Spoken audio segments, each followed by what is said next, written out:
بسم اللہ الرحمن الرحیم نحمده ونصلی علی رسولہ الکریم اما بعد فاعوذ باللہ من الشیطان الرجیم بسم اللہ الرحمن الرحیم کافہا یا عین صاد ذکر رحمت ربک عبدہ زکریہ اذ نادى ربه نداء خفیا قال رب انی وهن العظم منی واشتعل الرأس شیبا ولم اکن بدعائک رب شقیا صدق اللہ العظیم۔ اللہم صلی وسلم وبارک علی سیدنا و مولانا محمد وعلی آل سیدنا و مولانا محمد وبارک وسلم۔ گزشتہ سبق میں ہم نے اسلام کی خاطر حضرات صحابہ کرام رضوان اللہ تعالی علیہم اجمعین کے قربانیوں کے بارے میں پڑھا تھا، اور کفار مکہ جس طرح ان پہ ظلم کیا کرتے تھے اس کی کچھ جھلکیاں آپ کے سامنے پیش کی گئی تھیں۔ انہی مظالم کی وجہ سے سن 590 میں، یعنی جب کہ نبوت کا 5واں سال چل رہا تھا، اس وقت تقریباً نبی کریم صلی اللہ علیہ وسلم کی عمر مبارک 45 سال تھی۔ مسلمانوں کے اوپر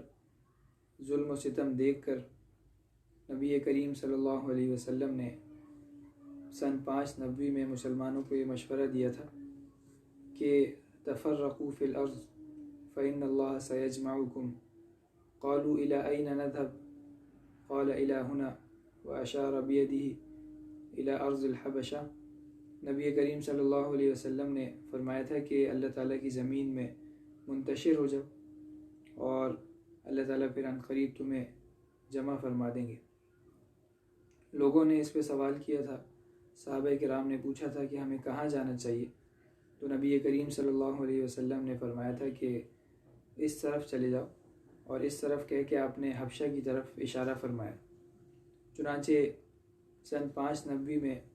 حبشہ کی طرف حضرات صحابہ کرام رضوان اللہ علیہم اجمعین کی پہلی ہجرت ہوئی ہے، اور اس میں کل 11 مرد اور 5 عورتیں شامل تھیں جو کہ حبشہ کی طرف روانہ ہوئے۔ اس میں حضرت عثمان ابن غنی رضی اللہ تعالیٰ عنہ، حضرت عبد الرحمن ابن عوف رضی اللہ تعالیٰ عنہ، حضرت زبیر ابن عوام، حضرت حذیفہ، اور اسی طرح نبی کریم صلی اللہ علیہ وسلم کی صاحبزادی حضرت رقیہ رضی اللہ تعالیٰ عنہ، جو کہ حضرت عثمان غنی رضی اللہ تعالیٰ عنہ کی زوجیت میں تھی، نکاح میں تھی، یہ بھی اور بھی باقی حضرات سب شامل تھے۔ اور یہ جب روانہ ہوئے تو کچھ پیدل تھے لوگ، کچھ سواریوں پہ تھے، اور جب یہ سمندر کے قریب پہنچے تو انہوں نے دیکھا کہ 2 کشتیاں وہاں پہ کھڑی ہوئی تھیں اور وہ بالکل جانے کے لیے تیار تھیں۔ چنانچہ یہ تمام حضرات ان دونوں کشتیوں میں بیٹھ گئے، سوار ہو گئے، اور وہاں سے پھر حبشہ کی طرف روانہ ہو گئے۔ قریش مکہ کو جب یہ خبر ملی کہ کچھ مسلمان ہم سے چھپ کر حبشہ کی طرف بھاگ رہے ہیں، تو انہوں نے اپنے آدمی دوڑائے اور کہا کہ ان کو پکڑ کے لے کے آؤ۔ لیکن جب وہ لوگ پہنچے سمندر پہ تو انہوں نے یہ دیکھا کہ کشتیاں جو ہے وہ روانہ ہو چکی ہیں، چنانچہ وہ اب ان کا کچھ بگاڑ نہیں سکے، اور یہ تمام مسلمان بخیریت حبشہ پہنچ گئے اور وہاں اطمینان اور سکون سے رہنے لگے۔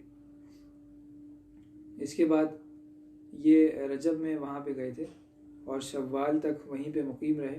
اور شوال میں انہوں نے سنا کہ قریش مکہ سارے کے سارے ایمان لے آئے ہیں، اور وہ جھوٹی افواہ کسی نے پھیلا دی تھی وہاں پہ، اس جھوٹی خبر کی بنیاد پہ ان حضرات نے سوچا کہ ہمارے یہاں رہنے کا جو مقصد تھا وہ تو اب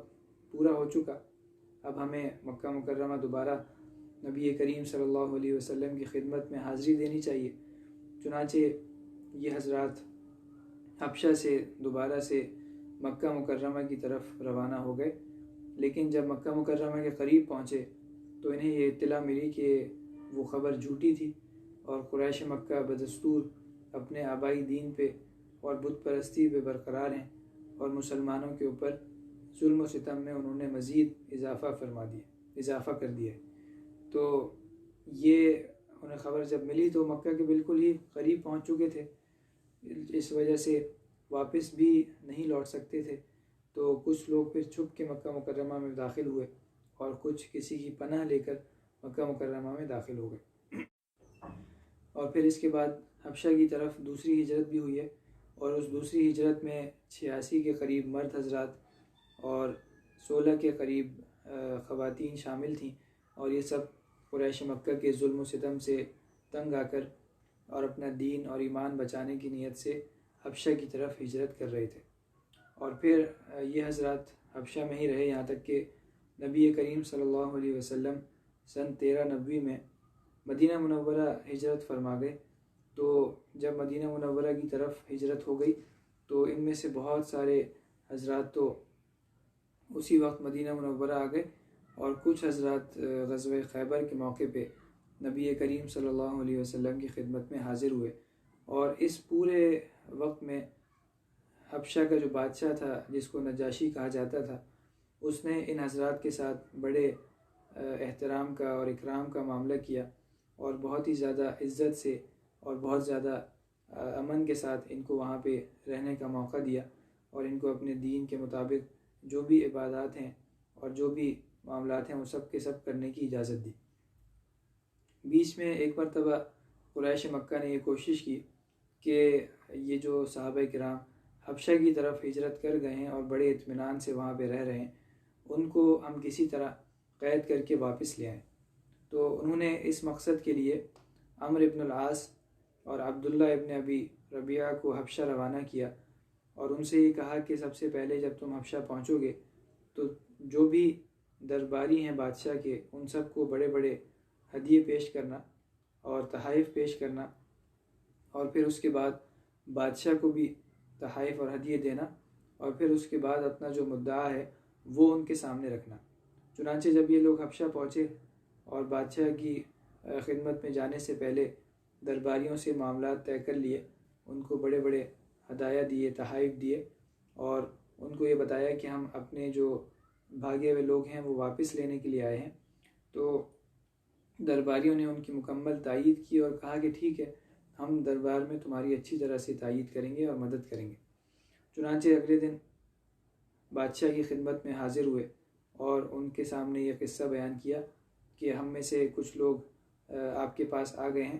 اور وہ نہ ہمارے دین پہ ہیں نہ آپ کے دین پہ ہیں، بلکہ انہوں نے اپنی طرف سے ایک نیا دین گھڑ لیا ہے اور اس دین پہ وہ قائم ہے۔ اب ہم یہ چاہتے ہیں کہ آپ ہمیں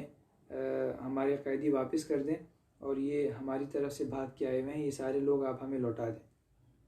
اور اس بات کی جو درباری وہاں موجود تھے، جو بڑے بڑے ہدایہ اور تحائف ان سے وصول کر چکے تھے، انہوں نے بہت زور و شور سے تائید کی اور بادشاہ سے کہا کہ بالکل بادشاہ سلامت، یہ سب لوگ بالکل درست کہہ رہے ہیں، اور جو یہ بھاگ کے آنے والے ہیں یہ کوئی نیا دین انہوں نے ایجاد کیا ہے جس کی وجہ سے بہت زیادہ فساد ہو رہا ہے، تو اس وجہ سے آپ ان کو حوالے کر دیں اور بالکل بھی تعامل نہ کریں اس میں۔ بادشاہ نے کہا کہ نہیں، ایسے تو ہرگز حوالے نہیں کروں گا، ان کو میں اپنے دربار میں بلاؤں گا اور ان سے پوچھوں گا اور پھر اس کے بعد فیصلہ کروں گا۔ چنانچہ حضرات صحابہ کرام کے پاس بادشاہ کا قاصد پہنچا اور اس نے یہ خبر دی کہ بادشاہ آپ لوگوں کو دربار میں بلا رہا ہے۔ صحابہ کرام کو جب پورا حال معلوم ہوا تو بڑے پریشان ہوئے کہ اب ہم کیا بولیں گے، کیونکہ جو نجاشی تھا، جو بادشاہ تھا، وہ بھی عیسائی تھا، ظاہر مسلمان تو نہیں تھا، اور جو مشرکین مکہ تھے وہ مشرک تھے، مسلمانوں کا بالکل ہی ایک الگ دین تھا۔ تو اس وجہ سے پریشان ہوئے کہ ہم کیا کہیں، لیکن پھر آپس میں مشورہ ہوا کہ ہم جب جائیں گے وہاں پہ تو بالکل حق اور سچ بات کہیں گے اور اس سے بالکل بھی پیچھے نہیں ہٹیں گے۔ چنانچہ یہ صحابہ کرام بادشاہ کے دربار میں پہنچے تو اس کو ویسے تو جو بھی اس کے دربار میں آتا تھا وہ سجدہ کیا کرتا تھا، لیکن ان صحابہ کرام نے سجدہ نہیں کیا، اور اس پہ درباریوں نے بھی اعتراض کیا، اور بعض روایات میں آتا ہے کہ بادشاہ نے بھی پوچھا کہ تم لوگوں نے مجھے سجدہ کیوں نہیں کیا۔ چنانچہ صحابہ کرام نے اس کا جواب یہ دیا کہ ہمیں سلام کرنے کا جو طریقہ نبی کریم صلی اللہ علیہ وسلم نے سکھایا ہے ہم اسی کے مطابق سلام کرتے ہیں، اور رسول اللہ صلی اللہ علیہ وسلم کو بھی جو کہ ہمارے بڑے ہیں ہم انہیں بھی ایسے ہی سلام کرتے ہیں،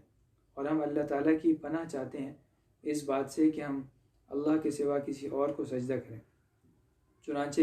نجاشی نے پھر ان سے پوچھا کہ تم لوگوں کا کیا واقعہ ہے، کیا قصہ ہے، یہ لوگ تمہیں واپس لے جانے کے لیے آئے ہیں۔ تو حضرت جعفر رضی اللہ تعالی عنہ وہاں پہ دربار میں کھڑے ہوئے اور انہوں نے ایک نہایت فصیح و بلیغ تقریر فرمائی جس میں اسلام کا پورا خلاصہ آ گیا۔ چنانچہ وہ تقریر کچھ اس طرح سے تھی کہ انہوں نے کہا کہ اے بادشاہ، ہم سب جاہل اور نادان تھے، بتوں کو پوجتے تھے اور مردار کھاتے تھے اور قسم قسم کی بے حیائیوں میں مبتلا تھے۔ ہم اپنی قرابتوں کو قطع کرتے تھے، رشتہ داروں کے ساتھ ہم جو سلوک جیسے کرنا چاہیے ویسے نہیں کرتے تھے، پڑوسیوں کے ساتھ بھی بدسلوکی کرتے تھے، اور ہم میں سے جو طاقتور ہوتا تھا وہ یہ چاہتا تھا کہ کمزور کو کھا جائے اور جو کچھ اس کے پاس ہے اس کو بھی کھا لے۔ اور ہم اسی حالت میں تھے کہ اللہ تعالیٰ نے ہم پر اپنا فضل فرمایا اور ہم میں سے ہی ایک پیغمبر ہماری طرف مبعوث فرمایا، اور جس کے حسب نسب، صدق، امانت اور پاک دامنی اور عفت کو ہم لوگ خوب پہچانتے تھے۔ اس نے ہم کو اللہ کی طرف بلایا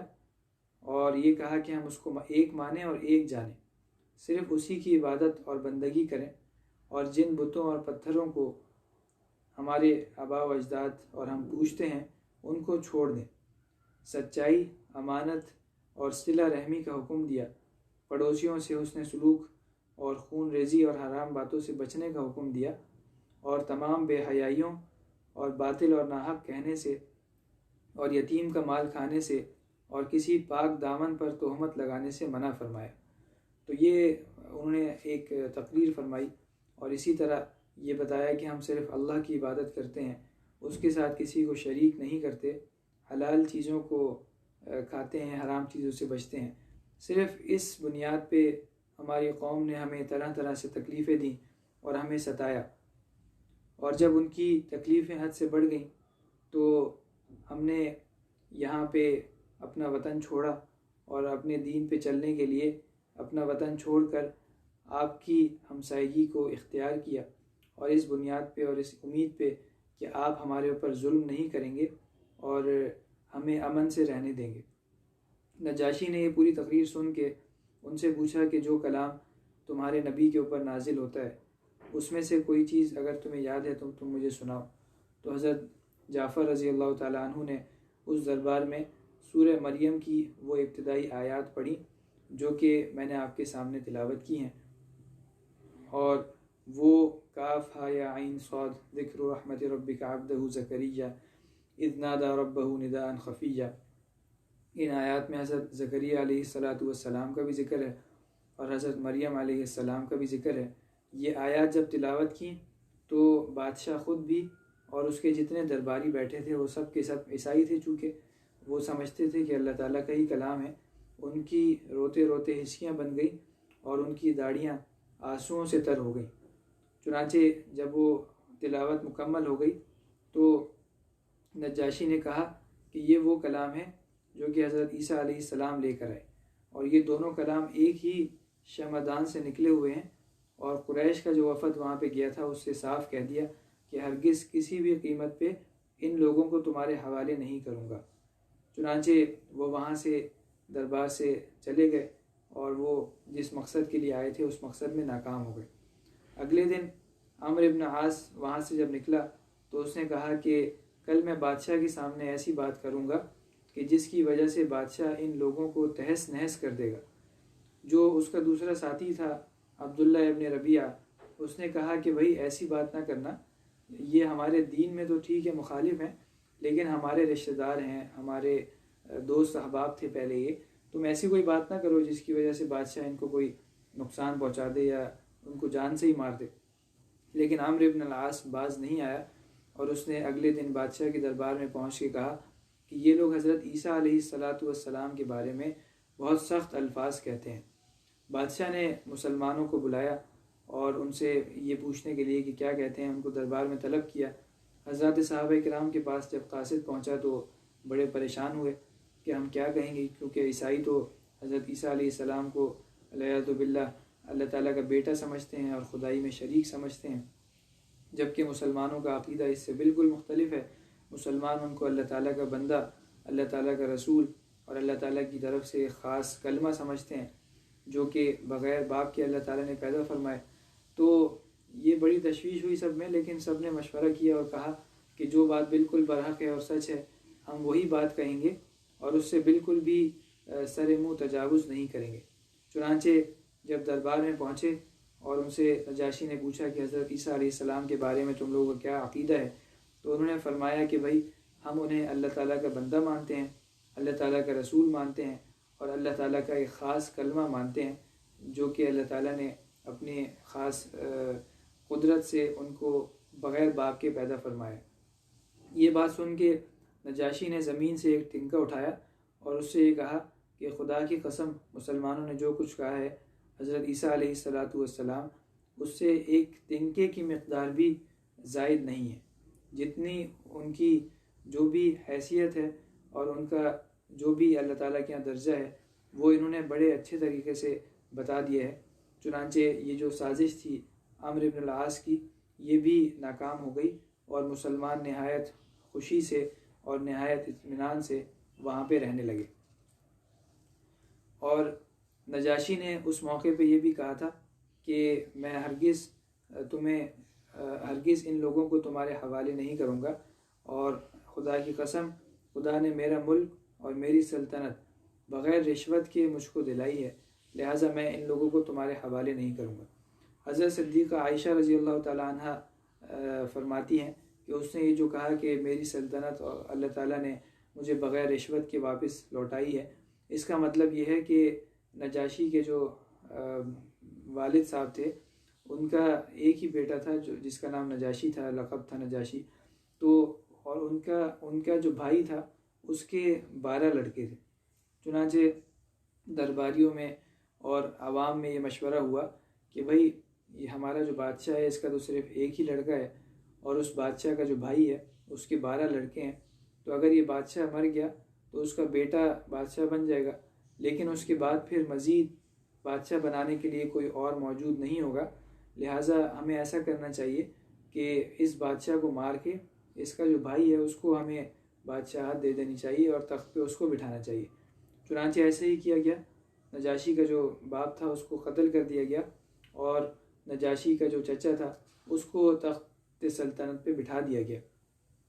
اس کے بعد نجاشی چونکہ بہت ہی زیادہ عقل مند اور مالی معاملات میں اور ملکی معاملات میں بہت زیادہ اللہ تعالیٰ نے ان کو صلاحیتیں دی تھیں، چنانچہ وہ رفتہ رفتہ اپنے چچا کے جو کہ بادشاہ بن چکا تھا بہت زیادہ قریب ہو گئے اور ان کے معاملات میں بھی دخل دینے لگے، اور جو بھی ملکی معاملات تھے وہ بادشاہ ان سے پوچھ کے انجام دیا کرتا تھا۔ جب یہ بات دیکھی تو درباریوں کو یہ خدشہ ہوا کہ ہم نے تو اس کے باپ کو قتل کروایا ہے، اگر کسی طرح سلطنت اور حکومت اس کو مل گئی تو یہ ہم سے بدلہ لے گا اپنے باپ کا اور ہمیں نہیں چھوڑے گا۔ چنانچہ ان لوگوں نے بادشاہ کو جو کہ نجاشی کا چچا تھا نجاشی کے خلاف بھڑکایا اور اس کو یہ کہا کہ بھائی اس کو بھی قتل کروا دینا چاہیے۔ چچا نے یہ کہا کہ بھائی پہلے تم اس کے باپ کو بھی قتل کر چکے ہو، اب اس کو بھی قتل کرنا چاہ رہے ہو تو یہ میرے نزدیک مناسب نہیں ہے، میں زیادہ سے زیادہ ایسا کر سکتا ہوں کہ اس کو یہاں سے کہیں اور بھجوا دوں۔ چنانچہ ایک تاجر جو وہاں پہ حبشہ میں آیا ہوا تھا اس کے ہاتھوں نجاشی کو غلام بنا کر 600 درہم میں بیچ دیا گیا، اور وہ تاجر وہاں سے نجاشی کو لے کے اپنے ملک روانہ ہو گیا۔ جب وہ روانہ ہو گیا تو پیچھے حبشہ میں یہ صورتحال پیش آئی کہ جو نجاشی کا چچا تھا جو بادشاہ بن کے بیٹھا ہوا تھا اس کے اوپر اچانک سے بجلی گری اور وہیں پہ وہ مر گیا اور اس کا انتقال ہو گیا۔ جب لوگوں نے یہ دیکھا اور پیچھے انہوں نے دیکھا کہ جتنے بھی اس کے 12 کے 12 لڑکے تھے سب نکمے اور نالائق تھے اور کوئی بھی بادشاہ بننے کے قابل نہیں تھا، تو یہ دیکھ کر لوگوں نے یہ مشورہ کیا کہ بھائی ہم نے جو نجاشی کو بیچا ہے اور تاجر کے ہاتھ فروخت کیا ہے وہ بالکل ہم نے غلط کیا ہے،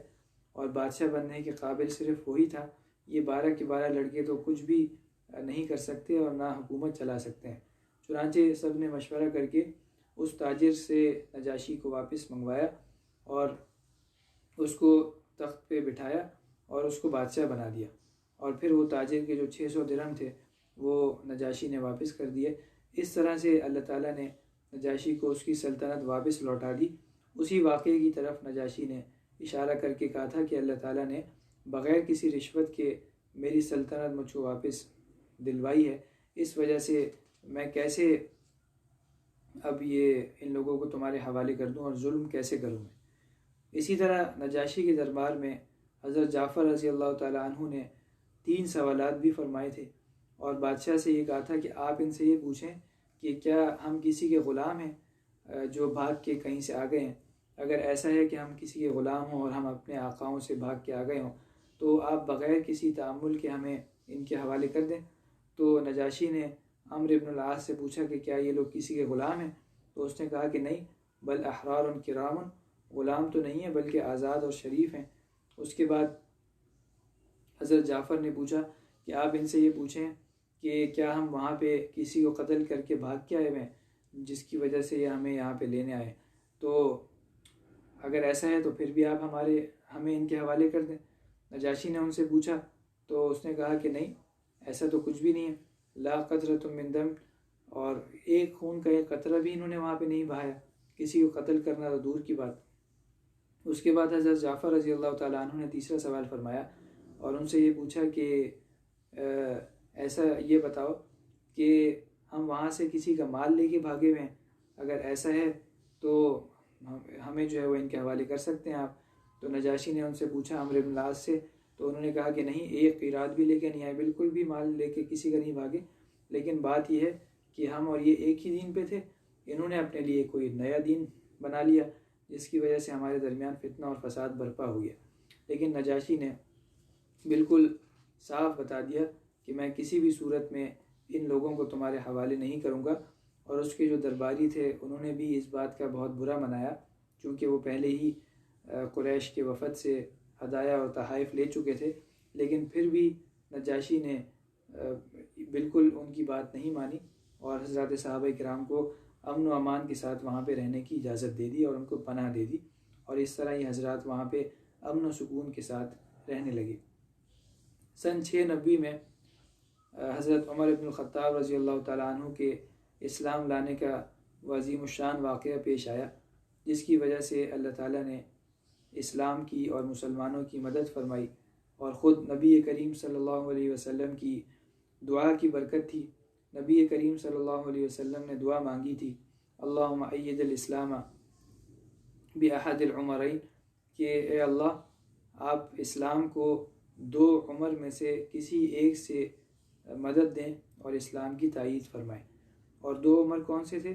تو سیرت نگار حضرات فرماتے ہیں کہ ایک تو حضرت عمر بن الخطاب رضی اللہ تعالیٰ عنہ تھے، اور دوسرے نمبر پہ ابو جہل تھا، جس کا نام ابو جہل تھا، اس کا نام بھی یہی تھا۔ تو یہ 2 عمر تھے جن کے لیے نبی کریم صلی اللہ علیہ وسلم نے دعا فرمائی تھی۔ لیکن بعد میں اللہ تعالیٰ کے ذریعے، وحی کے ذریعے نبی کریم صلی اللہ علیہ وسلم کو یہ اطلاع مل گئی کہ ابو جہل تو اسلام نہیں لے کے آئے گا، اس کے مقدر میں اسلام نہیں ہے اور انتہائی بدبخت آدمی ہے۔ چنانچہ نبی کریم صلی اللہ علیہ وسلم نے پھر خاص طور پہ حضرت عمر فاروق رضی اللہ تعالیٰ عنہ کے لیے دعا فرمائی، اور یہ فرمایا کہ اللہم اید الاسلام بعمر بن الخطاب خاصہ، کہ خاص حضرت عمر فاروق رضی اللہ تعالیٰ عنہ کے ذریعے اسلام کی مدد فرمائیے اور اسلام کو قوت بخشیے۔ چنانچہ حضرت عمر رضی اللہ تعالیٰ عنہ کے اسلام لانے کا اصل اور حقیقی سبب تو نبی کریم صلی اللہ علیہ وسلم کی یہی دعا ہے، البتہ ظاہری اسباب بھی کچھ موجود ہیں جو کہ اس واقعے میں ہم پڑھیں گے۔ سب سے پہلے تو حضرت عمر فاروق رضی اللہ تعالیٰ عنہ فرماتے ہیں کہ میں نے ایک اعلان سنا تھا کہ ابو جہل نے یہ کہا ہے کہ اگر کوئی شخص محمد کو قتل کر دے گا تو 100 اونٹ میں اس کو انعام کے طور پہ دوں گا۔ حضرت عمر فرماتے ہیں کہ میں خود جا کے ابو جہل سے ملا اور اس بات کی تصدیق اس سے چاہی کہ کیا واقعی اس نے یہ اعلان کیا ہے یا نہیں۔ جب ابو جہل نے بتا دیا کہ ہاں واقعی میری طرف سے یہ اعلان ہے اور میں 100 اونٹ کا ضامن ہوں، تو حضرت عمر فاروق رضی اللہ تعالیٰ عنہ تلوار لے کر گھر سے نکل پڑے اور نبی کریم صلی اللہ علیہ وسلم کو قتل کرنے کی نیت سے آپ کو تلاش کرنے لگے۔ اسی اثنا میں آپ فرماتے ہیں کہ ایک راستے میں بچھڑا نظر آیا جس کو لوگ ذبح کر رہے تھے، تو یہاں میں کھڑا ہو گیا وہاں پہ، تو اچانک سے میں نے سنا کہ کوئی پکارنے والا یہ پکار رہا تھا کہ ایک کامیاب امر ہے اور ایک مرد ہے جو کہ فصیح زبان کے ساتھ چیخ رہا ہے، لوگوں کو شہادت اللہ الہ الا اللہ وان محمد رسول اللہ کی طرف بلا رہا ہے۔ اس طرح کی میں نے ایک آواز سنی،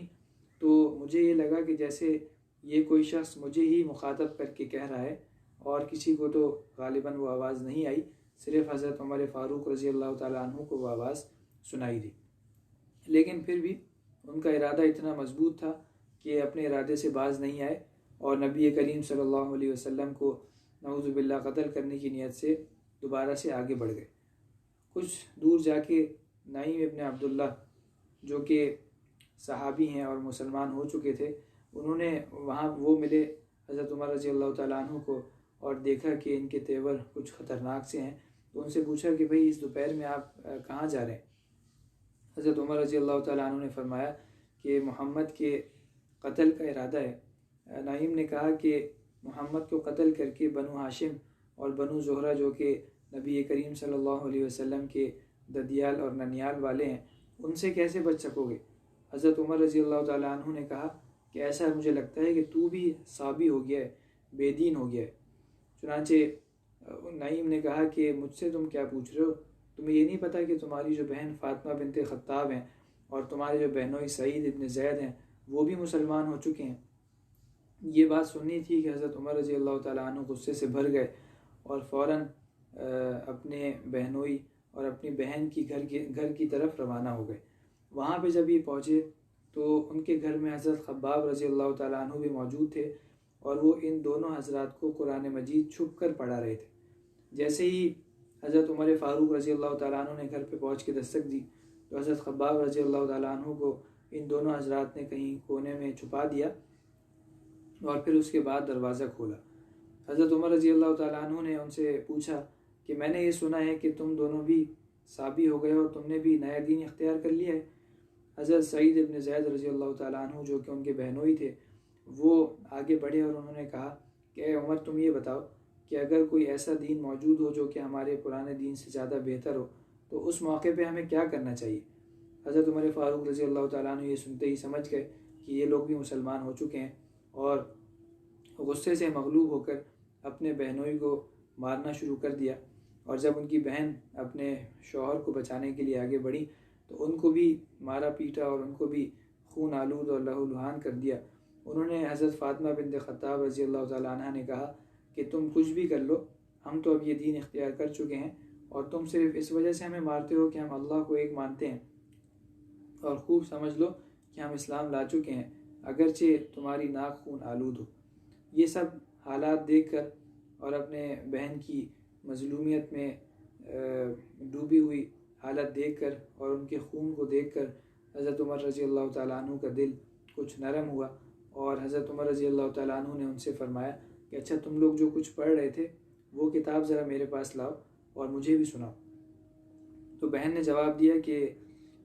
تم تو نجس ہو، ناپاک ہو، اور قرآن مجید کو صرف پاک لوگ ہی چھو سکتے ہیں، جاؤ تم وضو کر کے آ جاؤ۔ تو حضرت عمر رضی اللہ تعالیٰ عنہ اٹھے، انہوں نے وضو کیا یا بعض روایات کے مطابق غسل کیا، اور وہاں پہ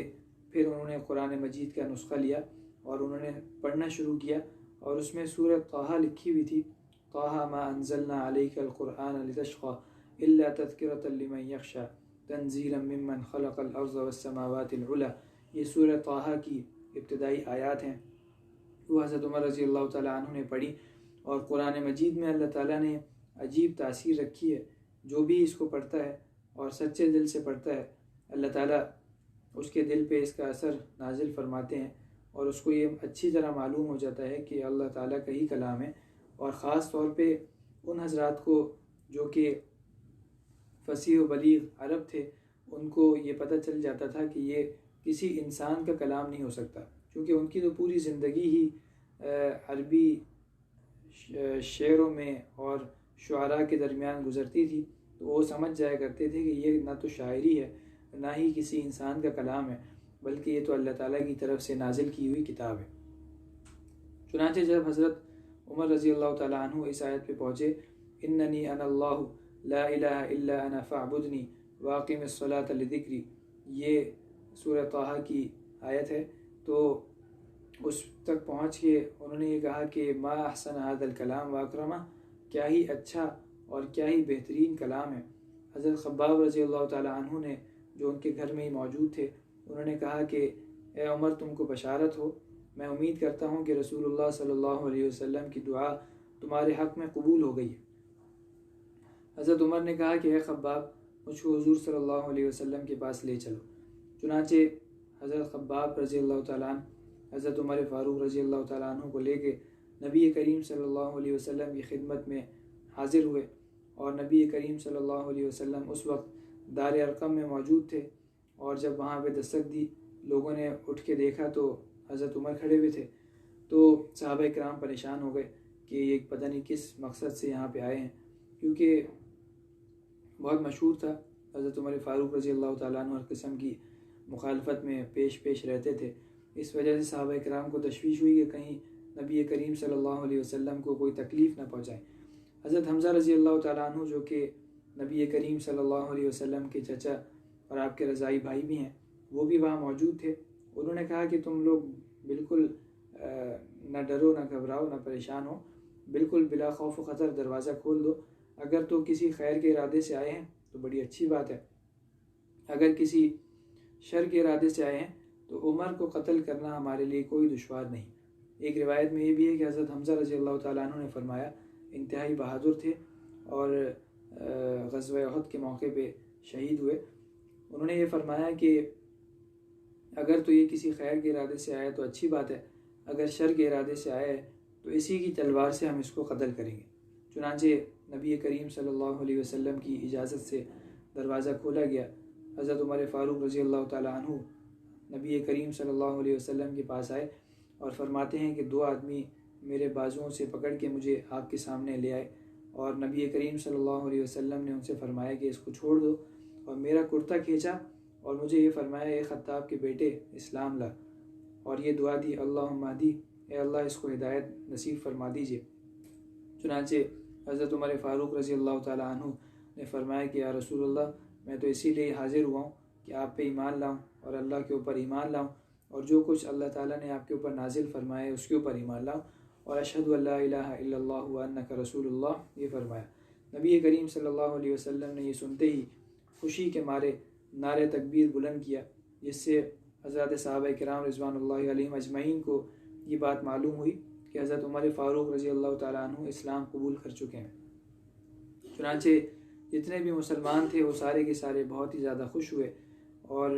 حضرت ابن عباس رضی اللہ تعالیٰ عنہما فرماتے ہیں کہ جب حضرت عمر مسلمان ہوئے تو جبرائیل امین نازل ہوئے اور یہ فرمایا، اے محمد، تمام اہل اسلام، تمام اہل آسمان حضرت عمر رضی اللہ تعالیٰ عنہ کے اسلام سے مسرور ہیں اور خوش ہیں۔ تو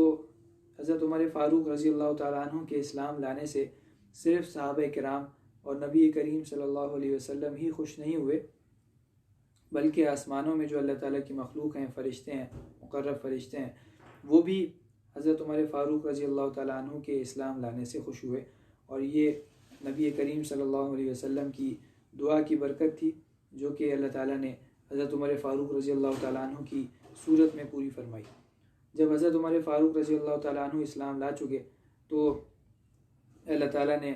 دین اسلام کی عزت اور دین اسلام کا غلبہ ظاہر فرمانا شروع کر دیا، اور مسلمان اس وقت تک تو چھپ چھپ کے نمازیں پڑھا کرتے تھے، لیکن ان کے اسلام لانے کے بعد انہی کی خواہش پہ علی الاعلان حرم شریف میں نمازیں پڑھنے لگے، اور اعلانیہ طور پہ اسلام کی دعوت اور تبلیغ شروع ہو گئی، اور اسی روز سے حق اور باطل کا فرق بالکل واضح ہو گیا۔ چنانچہ اسی وجہ سے نبی کریم صلی اللہ علیہ وسلم نے حضرت عمر فاروق رضی اللہ تعالیٰ عنہ کو فاروق کا لقب دیا، یعنی جو کہ حق اور باطل کے درمیان فرق کرنے والا ہے اور واضح کرنے والا۔ حضرت عمر فرماتے ہیں کہ جب میں اسلام لے آیا تو میرے دل میں یہ خیال پیدا ہوا کہ میں کسی ایسے شخص کو اپنے اسلام کی خبر دوں جو کہ بات کو پھیلانے میں بہت زیادہ مشہور ہو۔ چنانچہ جمیل ابن معمر کے پاس گیا اور اس کے پاس جا کے یہ میں نے بتایا کہ تجھے معلوم بھی ہے کہ میں مسلمان ہو گیا ہوں اور محمد صلی اللہ علیہ وسلم کے دین میں داخل ہو گیا ہوں۔ جیسے ہی میں نے یہ بات کہی تو وہ اپنی چادر بھی اس نے صحیح نہیں کی، چادر گھسیٹتا ہوا اٹھا اور بھاگتے ہوئے حرم شریف میں گیا، اور وہاں جاتے ہی جو سرداران قریش بیٹھے ہوئے تھے ان کے پاس جا کے فوراً سے یہ خبر پھیلا دی اور بتا دیا کہ عمر بھی صحابی ہو گیا۔ حضرت عمر رضی اللہ تعالیٰ عنہ بھی اس کے پیچھے پیچھے حرم شریف میں پہنچ گئے اور یہ کہا کہ میں صحابی نہیں ہوا، میں تو اسلام لایا ہوں، اور یہ گواہی دی ہے کہ اللہ تعالیٰ کے سوا کوئی معبود نہیں اور محمد صلی اللہ علیہ وسلم اس کے بندے ہیں اور اس کے رسول ہیں۔ یہ سننا تھا کہ چاروں طرف سے لوگ عمر پہ ٹوٹ پڑے اور ان کو مارنا شروع کیا، اور اسی میں دن ہو گیا اور مارتے رہے۔ اتفاق سے عاص بن وائل سہمی وہاں سے گزرے اور انہوں نے پوچھا کہ بھئی کیا معاملہ ہے، اتنے لوگ جمع ہیں؟ تو لوگوں نے بتایا کہ عمر صحابی ہو گیا ہے اور اس وجہ سے لوگ اس کو مار پیٹ رہے ہیں۔ تو عاص بن وائل نے یہ کہا کہ بھئی اس میں ایسی کون سی کوئی بڑی بات ہے، اگر اس نے اپنے لیے کوئی دین بہتر اختیار کر لیا ہے تو اس کی مرضی ہے، اس کو اپنے حال پہ چھوڑ دو۔ اور پھر عاص بن وائل نے حضرت عمر فاروق رضی اللہ تعالیٰ عنہ کو اپنی پناہ میں لے لیا اور پناہ میں لے کے کہا کہ اب ان کو کوئی بھی ہاتھ نہیں لگا سکتا، میں ان کو پناہ دے چکا ہوں۔ اس طرح سے اللہ تعالیٰ نے حضرت عمر فاروق رضی اللہ تعالیٰ عنہ کو اسلام میں داخل فرمایا اور ان کو ہدایت عطا فرمائی۔ اور یہ جتنی بھی باقی ان کی زندگی رہی، نبی کریم صلی اللہ علیہ وسلم کی زندگی میں بھی اور نبی کریم صلی اللہ علیہ وسلم کی وفات کے بعد بھی، حضرت صدیق اکبر رضی اللہ تعالیٰ عنہ کے دور میں بھی، اور اس کے بعد امیر المؤمنین بنے، خلیفہ دوم ہیں، مسلمانوں کے دوسرے خلیفہ ہیں، اور انہوں نے اپنے دور میں بھی اسلام کو ہر طرح سے عزت بخشنے کی اور غلبہ پہنچانے کی اور تقویت پہنچانے کی کوشش کی، اور اللہ تعالیٰ نے ان کی طبیعت میں اس طرح سے ایک بہت ہی زیادہ بہادری اور بہت ہی زیادہ فہم و فراست رکھی تھی کہ اللہ تعالیٰ نے خود قرآن مجید میں بھی بہت سارے مواقع پہ حضرت عمر فاروق رضی اللہ تعالیٰ عنہ کی رائے کو پسند فرمایا اور ان کی رائے کی تائید کی۔ چنانچہ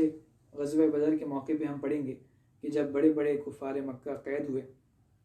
تو نبی کریم صلی اللہ علیہ وسلم نے صحابہ کرام سے مشورہ کیا تھا کہ آیا ان کو ہم مال لے کے، پیسے لے کے چھوڑ دیں، فدیہ لے کے چھوڑ دیں، یا ان کو قتل کر دیں۔ حضرت ابو بکر صدیق رضی اللہ تعالیٰ عنہ نے مشورہ دیا تھا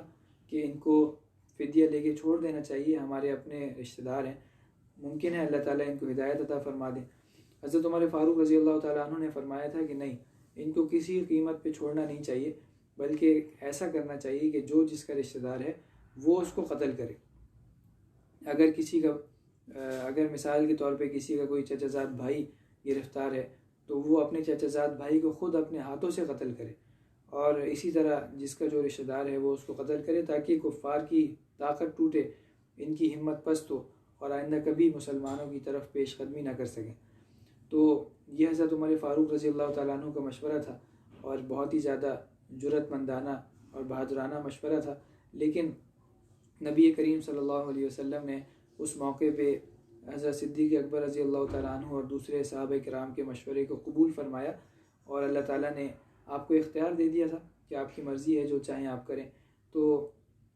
ان کو فدیہ لے کے چھوڑ دیا گیا، لیکن بعد میں قرآن مجید کی آیات نازل ہو گئیں اور اس میں اللہ تعالیٰ نے نبی کریم صلی اللہ علیہ وسلم کو یہ بتا دیا کہ حضرت عمر فاروق رضی اللہ تعالیٰ عنہ کا جو مشورہ تھا قتل کرنے والا، وہی اللہ تعالیٰ کی نظر میں بہتر تھا اور وہی مسلمانوں کو اختیار کرنا چاہیے تھا، لیکن چونکہ اب تو فیصلہ ہو چکا ہے اور اب جو ہے وہ فدیہ لے کے پھر قیدیوں کو چھوڑ دیا گیا۔ اور یہ صرف ایک دفعہ نہیں ہوا، بلکہ متعدد مواقع پہ اللہ تعالیٰ نے حضرت عمر فاروق رضی اللہ تعالیٰ عنہ کی بات پہ آیات نازل فرمائی اور ان کی تائید فرمائی۔ آخر میں حضرت عمر فاروق رضی اللہ تعالیٰ عنہ کی جو پوری زندگی ہے اسلام کے لیے وقف ہو گئی تھی اور مسلمانوں کے لیے وقف ہو گئی تھی، اور مسلمانوں کی بڑی عظیم الشان انہوں نے خدمات انجام دیں، کامیابیاں اللہ تعالیٰ نے ان کے ہاتھوں پہ نصیب فرمائی، اور آخر میں جو شہادت کا مرتبہ ہے، جو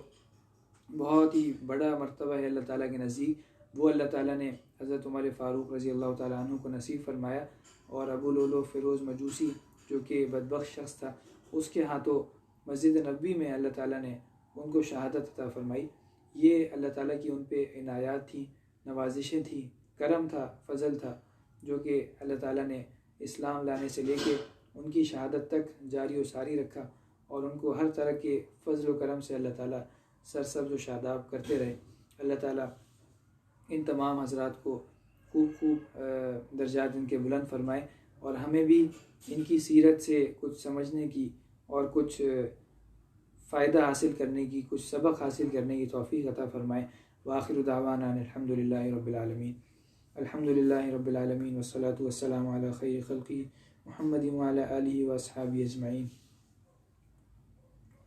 وصلی اللہ تعالی علی خیر خلقہ محمد وعلی آلہ واصحابہ اجمعین،